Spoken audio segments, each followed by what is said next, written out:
Cuerden Hall is situated 5 miles south of Preston. With views towards East Lancashire and the West Pennine Moors, the hall holds a commanding position over the wooded slopes of Cuerden Valley Park. The park follows the winding River Lostock, whose banks afford habitat for an abundance of wildlife. The scenery is varied, with pleasant walks through woods dotted with rhododendron, and in springtime displaying carpets of bluebells. Beyond the wildflower meadows, there are ample areas in which to picnic, and a lake whose regular visitors are ducks, geese, grebe and herons, and where fishing is allowed for a small charge. The manor of Cuerden has a long and varied history, spanning almost 900 years, the earliest documented evidence dating back to the time of the Norman conquest. After his coronation at Westminster Abbey on Christmas Day 1066, William, Duke of Normandy, claimed that all the land in England belonged to him. William retained about a fifth of these lands for his own use. The rest was distributed to those noblemen who had helped him to defeat Harold at the Battle of Hastings. These barons had to provide armed men on horseback for military service. The number of knights a baron had to supply depended on the amount of land he'd been given. One, Roger de Poitou, held land in Essex, Lincolnshire, Suffolk and Yorkshire, as well as a large area of Lancashire known as the Sefton Fee, or land granted in return for service.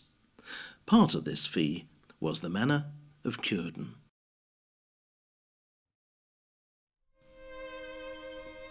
From the early part of the 12th century, the manor was held by the Molyneux family, granted to them for loyalty to their lord.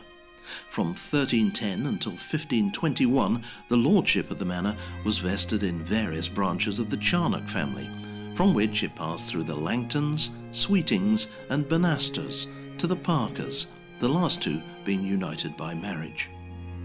In 1604, a Henry Banaster is associated with the manor, and Sir Thomas and Alice Haggerston are said to have tenanted the hall.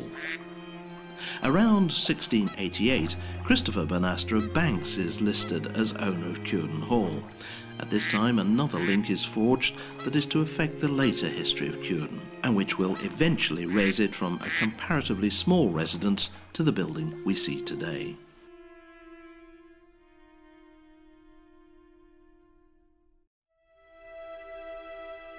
Christopher Banaster had a daughter Elizabeth, who sometime before 1692 married Robert Parker of Extwistle Hall near Burnley.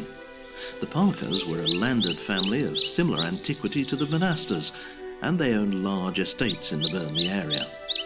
Robert Parker was born in 1663 and was a notable and well-respected figure. He was High Sheriff of Lancashire and in 1710 represented a typical country squire, keen on hunting and other sports. Squire Parker died in tragic circumstances in 1718. Local tradition relates how he returned home from a wet day's hunting and was drying himself before the fire.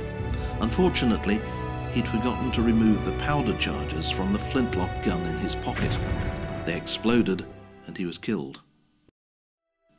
The Parkers had 10 children, and it was their eldest son Robert who would be next to inherit the estates.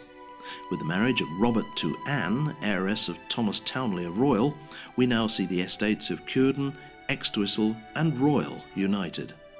Upon Robert's death, his eldest son, another Banaster, would inherit, and ultimately upon his death in 1788 be succeeded by his brother, Thomas Townley Parker.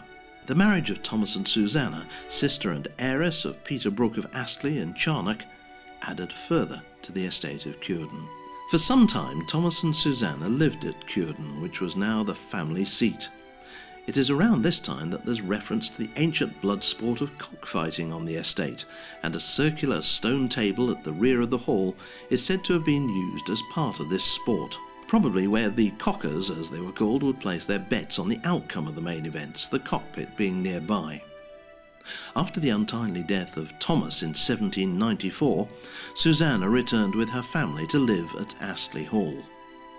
Her son Robert, heir to the estates, at this time was only a baby, and he would live his early life at Astley with his mother,